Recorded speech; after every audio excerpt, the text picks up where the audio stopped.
तो हेलो दोस्तों, ABC coaching YouTube channel में आप सभी का स्वागत है। आप लोग कैसे हैं? आशा है आप लोग स्वस्थ और मस्त होंगे। बच्चों, आज की इस वीडियो में क्लास 11th सब्जेक्ट ज्योग्राफी यानी भूगोल के चैप्टर 1 के most important VBI objective question देखने वाले हैं, जो कि आपके बोर्ड एग्जाम के लिए बहुत ही महत्वपूर्ण है। तो सभी विद्यार्थी इस वीडियो में शुरू से लेकर अंत तक बने रहेंगे और इस वीडियो में बताए गए सभी क्वेश्चन आंसर को अपनी कॉपी में नोट कर लीजिए और एग्जाम से पहले आप लोग को रिविजन कर लेना है, याद कर लेना है। और बच्चों, इस वीडियो को अपने सभी दोस्तों के साथ भी शेयर जरूर करते जाइएगा और आप सभी से रिक्वेस्ट है, चैनल पर नए हैं चैनल को सब्सक्राइब करने के साथ बेल आइकन को प्रेस जरूर कर लीजिए और एक लाइक आप लोग जरूर कर दीजिएगा। चलिए बच्चों, क्वेश्चन की ओर चलते हैं।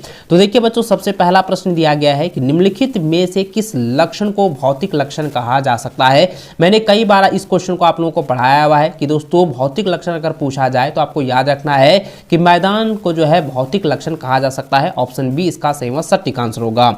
अगला सवाल है, निम्नलिखित में से किस विद्वान में भूगोल यानी कि ज्योग्राफी शब्द का प्रयोग किया है। यानी कि किस विद्वान ने, किस साइंटिस्ट ने जो है ज्योग्राफी शब्द यानी भूगोल शब्द का प्रयोग किया है। तो इसका आंसर जाएगा एरिस्टोस्थेनीज। ठीक है, ऑप्शन सी इसका सही व सटीक आंसर होगा। इसको नोट कर लीजिए और एग्जाम से पहले बच्चों हर हाल में इसको जो है आप लोगों को रट लेना है। हर हाल में जो है इसको आप लोगों को क्या करना है, रट लेना है, तैयार कर लेना है।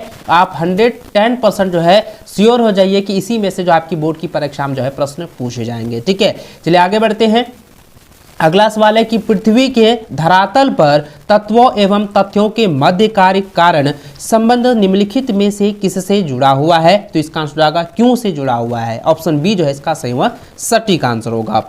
अगला सवाल दोस्तों दिया गया है कि भूगोल का उद्देश्य धरातल की प्रादेशिक क्षेत्रीय भिन्नता का वर्णन एवं व्याख्या करना है। यह कथन किसका है। तो यह कथन जो है किसका दिया गया है बच्चों। मैंने कई बार इसको आप लोगों को पढ़ाया हुआ है, कई बार मैंने आपको कहा है कि इस क्वेश्चन को आप लोग अच्छे से जो है रट लीजिएगा, क्योंकि एग्जाम में इस क्वेश्चन जो है पूछे जाते हैं। कुछ अलग जो है ढंग से पूछा जाएगा, लेकिन आपको याद रखना है कि अगर प्रादेशिक और क्षेत्रीय भिन्नता के बारे में कहा जाए तो आपको याद रखना है कि इसका आंसर हो जाएगा हार्ट सोर्न। ठीक है, हार्ट सोरन हो जाएगा, हार्ट सोरन स्वर्ण हो जाएगा। यानी हार्ट सोर्न ने जो कहा था कि उन्होंने यह कथन दिया था कि प्रादेशीय या क्षेत्रीय जो भिन्नता का वर्णन और व्याख्या करता है, भूगोल का उद्देश्य की धरातल स्थिति पर होती है। ठीक है, तो इसको आप लोग नोट कर लीजिए। ऑप्शन ए इसका सही व सटीक आंसर होगा। अगला प्रश्न है कि प्रादेशिक उपागम का प्रवर्तन, ठीक है, प्रवर्तन निम्न में से किस भूगोल वेत्ता द्वारा किया गया है। यानी कि ऐसे भूगोल वेत्ता यानी कि ऐसे भूगोल के साइंटिस्ट जिन्होंने जो है प्रादेशिक उपागम का प्रवर्तन किया है या उनके द्वारा दिया गया है। तो बच्चों इसका आंसर क्या हो जाएगा, कॉल रिटर। ऑप्शन ए जो है इसका सही व सटीक आंसर होगा। अगला सवाल है, निम्नलिखित में से कौन भौतिक भूगोल की शाखा नहीं है। तो बच्चों इसका आंसर हो जाएगा मानव शास्त्र जो है एक भौतिक भूगोल की शाखा नहीं है। बाकी दोस्तों भू आकृति विज्ञान ये भौतिक भूगोल की शाखाएं हैं, जल विज्ञान ये भी भूगोल की शाखा है और जलवायु विज्ञान ये तीनों जो है ना बी सी डी जो है ये भौतिक भूगोल की शाखा है। लेकिन ऑप्शन ए जो है मानव शास्त्र ये भौतिक भूगोल की शाखा नहीं है। ऑप्शन ए इसका सही व सटीक आंसर होगा। अगला सवाल है कि भूगोल के अंतर्गत पृथ्वी तल की क्षेत्रीय विभिन्नताओं को सर्वप्रथम किस विद्वान द्वारा सम्मिलित किया गया है। इसका आंसर जाएगा रिचर्ड हॉर्टसोर्न। ठीक है, रिचर्ड हॉर्टसोर्न के द्वारा जो है यह कथन दिया गया है और इसे सम्मिलित किया गया है। ऑप्शन डी जो है इसका सही व सटीक आंसर होगा। अगला सवाल है कि निम्नलिखित में से कौन सा विषय कालिक संश्लेषण करता है। तो कालिक संश्लेषण कौन करता है, इतिहास करता है। ऑप्शन जो है सी इसका सही व सटीक आंसर होगा, नोट कर लीजिए।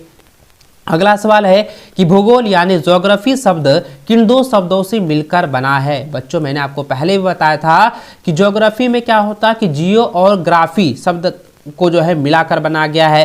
ठीक है, तो आपको याद रखना है जियो और ग्राफी। ठीक है, तो ऑप्शन जो है बी इसका सही व सटीक आंसर होगा। इसको नोट कर लीजिए, ऑप्शन बी राइट आंसर होगा। अगला सवाल है कि क्रमबद्ध भूगोल का प्रवर्तन किसने किया। तो देखिए क्रमबद्ध भूगोल का प्रवर्तन जो है ये दोस्तों हम्बलोट ने किया था। ठीक है, ऑप्शन ए इसका सही व सटीक आंसर होगा। अगला सवाल दोस्तों दिया गया है, निम्नलिखित में से सांस्कृतिक लक्षण कौन नहीं है। बहुत ही रिपीटेड सवाल है और ये बहुत इंपॉर्टेंट क्वेश्चन दिया गया है कि सांस्कृतिक लक्षण आपको इसमें बताना है कि कौन जो है नहीं है, निगेटिव आपको बताना है। ठीक है, तो देखिए सांस्कृतिक लक्षण में कौन कौन से आते हैं, तो सांस्कृतिक लक्षण में आते हैं विद्यालय, सड़क और अस्पताल आता है। लेकिन दोस्तों यहाँ पे पूछा गया है कि सांस्कृतिक लक्षण जो है कौन नहीं है, इसलिए इसका आंसर हो जाएगा महाद्वीपीय। ठीक है, महाद्वीप कह सकते हैं, ऑप्शन जो है सी इसका सही व सटीक आंसर होगा। अगला सवाल है कि भूगोल का अर्थ क्या होता है, तो बहुत ही इंपॉर्टेंट क्वेश्चन है, इसको नोट कर लीजिए। भूगोल का अर्थ होता है पृथ्वी का वर्णन, ऑप्शन जो है सी इसका सही व सटीक आंसर होगा। अगला सवाल है कि भूगोल पृथ्वी तल का क्षेत्र विवरणीय विज्ञान है, यह कथन किससे संबंधित है। तो आपको याद रखना दोस्तों कि पृथ्वी जो है पृथ्वी तल का यानी कि भूगोल जो होता है वो पृथ्वी तल का जो क्षेत्र का विवरणीयकरण को बोधित करता है, विवरणीय विज्ञान को बताता है। तो यह कथन जो है किसने दिया है या यह कथन जो है किससे से संबंधित है, तो यह कथन जो है अल्फ्रेड हेटनर से संबंधित है, ऑप्शन ए इसका सही व सटीक आंसर होगा। अगला सवाल है कि अधिवास भूगोल एवं जनसंख्या भूगोल का संबंध किससे है, तो ये जनसंख्या भूगोल पूछा गया है, तो आपको याद रखना है मानव भूगोल से है। ठीक है, ऑप्शन जो है सी इसका सही व सटीक आंसर होगा, इसको आप लोग नोट कर लीजिए। अगर सवाल दोस्तों ये भी पूछा जाता है कि अधिवास भूगोल जो है किससे संबंध है, तो आपको ये भी याद रखना है कि यह जो है अधिवास भूगोल जो है मानव भूगोल से संबंधित है। ठीक है, ऑप्शन सी इसका सही व सटीक आंसर होगा, नोट कर लीजिए। अगला सवाल दोस्तों दिया गया है कि भूगोल धरातल के विभिन्न भागों में करणात्मक रूप से संबंधित तथ्यों में भिन्नता का अध्ययन करता है, यह कथन किसका है। तो यह कथन जो बच्चों किसका है, यह कथन जो है अल्फ्रेड हेटनर का है, ऑप्शन जो है सी इसका सही व सटीक आंसर होगा।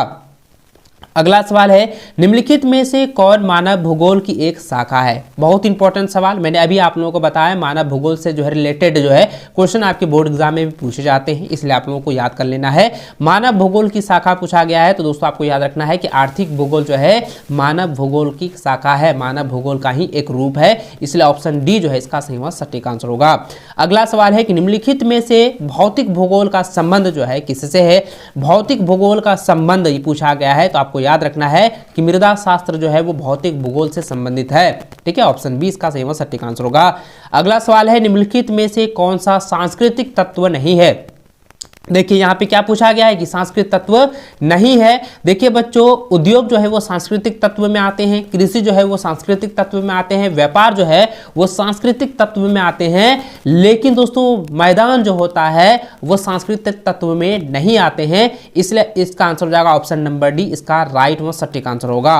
अगला सवाल है कि किस भूगोल वेत्ता को आधुनिक भूगोल का जनक कहा जाता है। बहुत इंपॉर्टेंट सवाल है, इसको आप लोग अच्छे से रट लीजिएगा, इसको आप लोग कॉपी में नोट कर लीजिए, एग्जाम में इस बार आने वाले हैं। देखिए बच्चों, सवाल ये है, एक बार फिर से मैं पढ़ देता हूं कि किस भूगोल वेत्ता को आधुनिक भूगोल का जनक कहा जाता है, तो इसका आंसर हो जाएगा अलेक्जेंडर वान हम्बलोट। ठीक है, ऑप्शन जो है ए इसका सही व सटीक आंसर होगा। या दोस्तों सिर्फ आपको याद रखना है कि अलेक्जेंडर वान, ठीक है, अलेक्जेंडर वान या हेमलोट आप कह सकते हैं, इसको आप लोग नोट कर लीजिए, इसको आप लोग जो है एग्जाम से पहले आप लोग को रट लेना है। आगे बढ़ते हैं। अगला सवाल है कि सर्वप्रथम विश्व का मानचित्र बनाने वाले भूगोल वेत्ता कौन है। तो सर्वप्रथम जो है विश्व का मानचित्र बनाने वाले ज्योग्राफिकल साइंटिस्ट यानी कह सकते हैं कि भूगोल वेत्ता, भूगोल के जो साइंटिस्ट हैं, वैज्ञानिक है, विद्वान है, वो कौन है, इसमें से आपको नाम बताना है। मैंने आपको पहले भी इसके बारे में बताया हुआ है और मैंने इसको अच्छे से पढ़ाया हुआ भी है। तो बच्चों इसका आंसर हो जाएगा टालेमी। ठीक है, टालेमी के द्वारा जो है विश्व का मानचित्र सबसे पहले जो है बनाया गया था, जो कि एक भूगोल वेत्ता है। ऑप्शन ए इसका सही व सटीक आंसर होगा। अगला सवाल है कि भूगोल वेत्ता एरेस्टोस्थनीज का संबंध किस देश से है। बहुत इंपॉर्टेंट सवाल है, इसका आंसर दोस्तों ये हो जाएगा एरेस्टोस्थनीज जो है वो कहाँ से थे, यूनान से थे, जो कि ग्रीक से थे। ठीक है, यूनान के ग्रीक से थे, इसलिए ऑप्शन ए इसका सही व सटीक आंसर होगा, नोट कर लीजिए।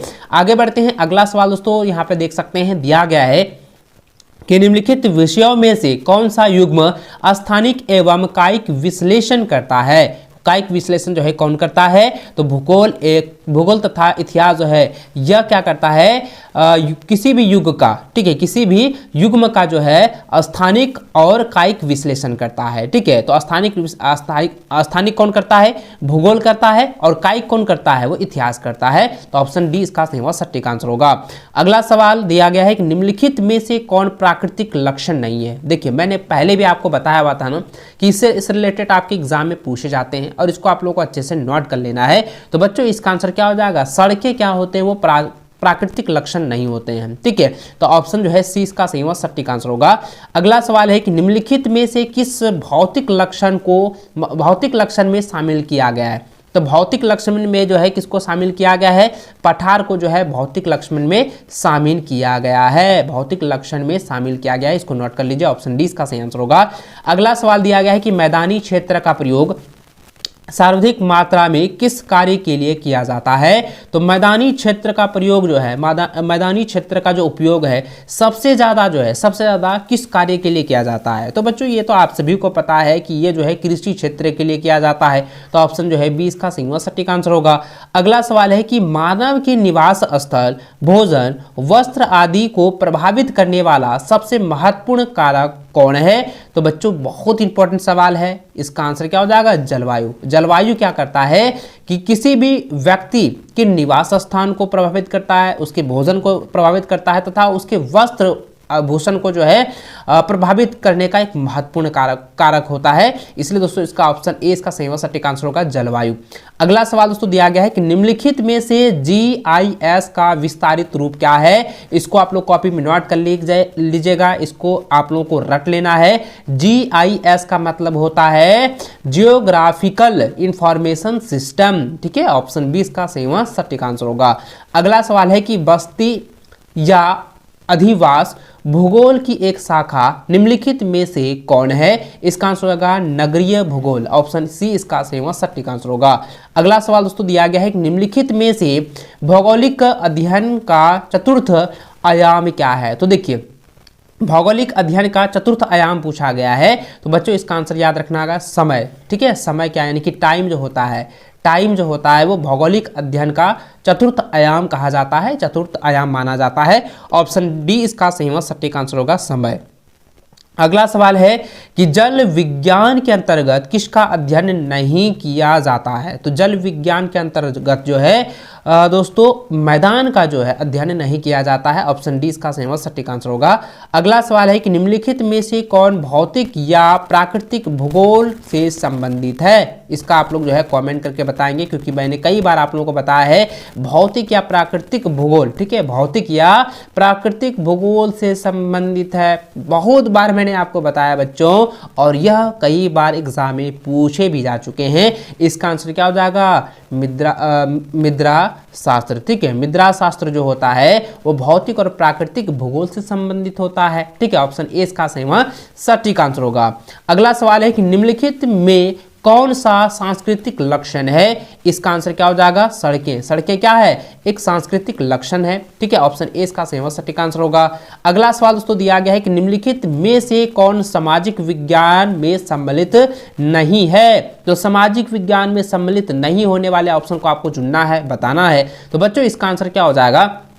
मृदा विज्ञान। ठीक है, मृदा विज्ञान क्या है? ये सामाजिक विज्ञान के अंतर्गत नहीं आता है, सामाजिक विज्ञान में सम्मिलित नहीं होते हैं। ऑप्शन डी इसका सही व सटीक आंसर होगा। अगला सवाल है कि मानव भूगोल में कौन शामिल नहीं है? तो मानव भूगोल में जो है खगोलीय भूगोल जो है शामिल नहीं होता है। ऑप्शन डी इसका सही व सटीक आंसर होगा, नोट कर लीजिए। अगला सवाल है कि भूगोल काल एवं स्थान के संदर्भ में किसे केंद्र मानकर अध्ययन करता है? बहुत इंपॉर्टेंट सवाल है। मानव को जो है केंद्र मानकर अध्ययन किया जाता है। ऑप्शन ए इसका सही व सटीक आंसर होगा। अगला सवाल है कि किसी एक तथ्य तथा पहलू यानी किसी एक तथ्य या पहलू का विश्व स्तर पर क्रमबद्ध अध्ययन क्या कहलाता है? क्रमबद्ध रूप से जो है अध्ययन किया जाता है, तो बच्चों उसे जो है क्रमबद्ध उपागम कहा जाता है। ऑप्शन ए इसका सही व सटीक आंसर होगा, नोट कर लीजिए। अगला सवाल दोस्तों दिया गया है कि आर्थिक भूगोल के अंतर्गत निम्नलिखित में से किसका अध्ययन नहीं किया जाता है? तो आर्थिक भूगोल के अंतर्गत जो है किसका अध्ययन नहीं किया जाता है? मानसून का अध्ययन जो है नहीं किया जाता है। ऑप्शन डी इसका सही व सटीक आंसर होगा। अगला सवाल है कि भूगोल को वैज्ञानिक विषय के रूप में प्रतिस्थापित करने में किसी प्रश्न का योगदान नहीं है। तो किसी प्रश्न का योगदान नहीं होता है बच्चों। मैंने आपको पहले बताया था कि ये एग्जाम में इस बार आने वाले हैं, इसको आप लोग रट लीजिएगा। तो बच्चों कब, ठीक है, जो कब का प्रयोग होता है, यह जो प्रश्नवाचक जो बोधित हो करता है कब, तो इसका जो है योगदान नहीं होता है। ठीक है, ऑप्शन जो है डी इसका सेवा सटीक आंसर होगा कब। अगला सवाल है कि प्राकृतिक विज्ञान के अंतर्गत किसे सम्मिलित नहीं करेंगे।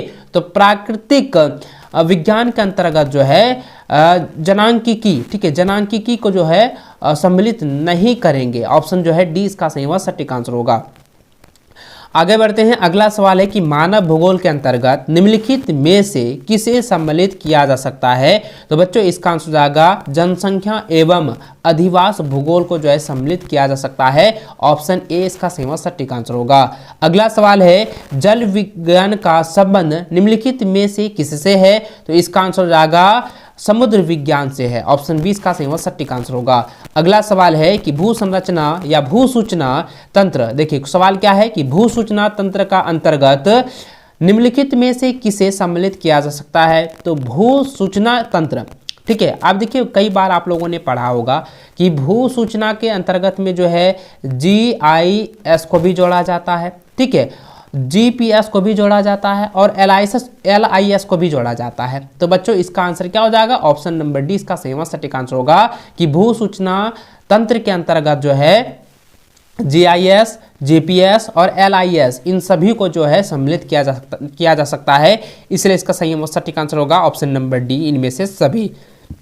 अगला सवाल है कि जीव भूगोल के अंतर्गत किसे सम्मिलित नहीं कर सकते हैं। तो जीव भूगोल के अंतर्गत जो है किसे सम्मिलित नहीं किया जा सकता है। तो बच्चों इसका आंसर क्या हो जाएगा, भू आकृति विज्ञान को सम्मिलित नहीं किया जा सकता है। इसको आप लोग नोट कर लीजिए।